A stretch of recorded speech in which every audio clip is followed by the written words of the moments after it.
Hey, good afternoon. My name is Ben Humphries. I'm an attorney in Elizabethtown, Kentucky, and I practice law with my good friend and partner, Lewis Graham.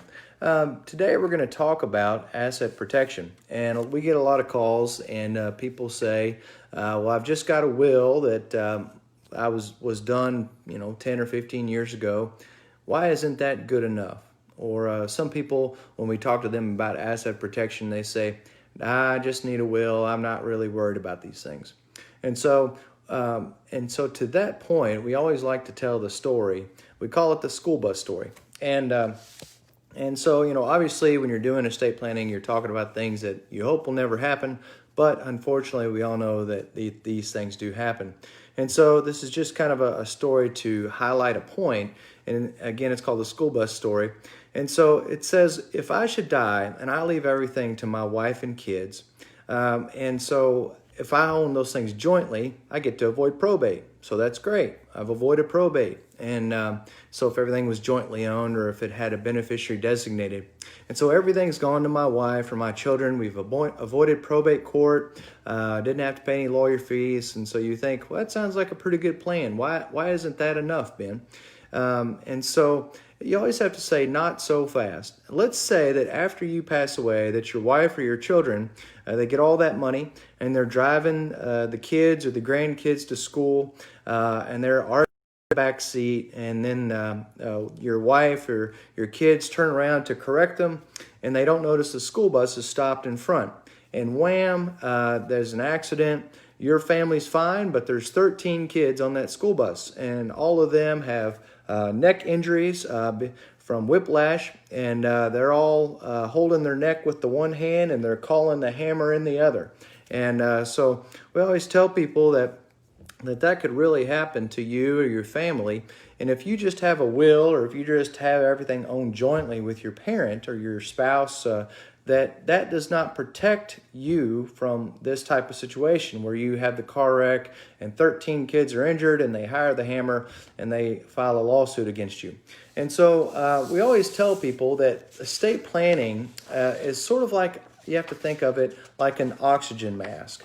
And I know everybody's been on the airplane before, and they start heading towards the runway, and they motion that if the cabin should lose pressure during the flight, that a mask will come down, and then you should secure your mask, and then you can help others. And you should not help others until you secure your mask over your face. And so, why would you do that? Why would you put your own mask on first before helping others? Because how effective are you going to be in helping others next to you if you can't breathe? And so how effective are you going to be in helping your loved ones financially if your assets are not protected in asset protection type estate planning? So just having your old will was fine back in the day, but it's not good enough for asset protection type planning. You have to put on your oxygen mask first because your family depends on it. And again, you have to remember, how are you going to be able to financially help your family if you don't plan for the future by doing some asset protection? And so we always have to tell people that planning is like it's a pyramid, right? You protect yourself first, right? And your spouse, you and your spouse if you're married. Then the next thing you think about is your family, right? So you protect yourself and your spouse and your family. The next thing you think about is your money, okay? So you protect yourself, your wife or your spouse first, your children, and then your money. It's a pyramid. And then finally, you think about protecting against the nursing home. Okay, so it's a pyramid. You first put on the oxygen mask for yourself, just like you would on an airplane. Next, you protect your children by placing assets in trust for them, just in case they should get a divorce or get into an accident or have an illness or something like that. And then you protect your money and protect it from a nursing home by putting it into an asset protection trust.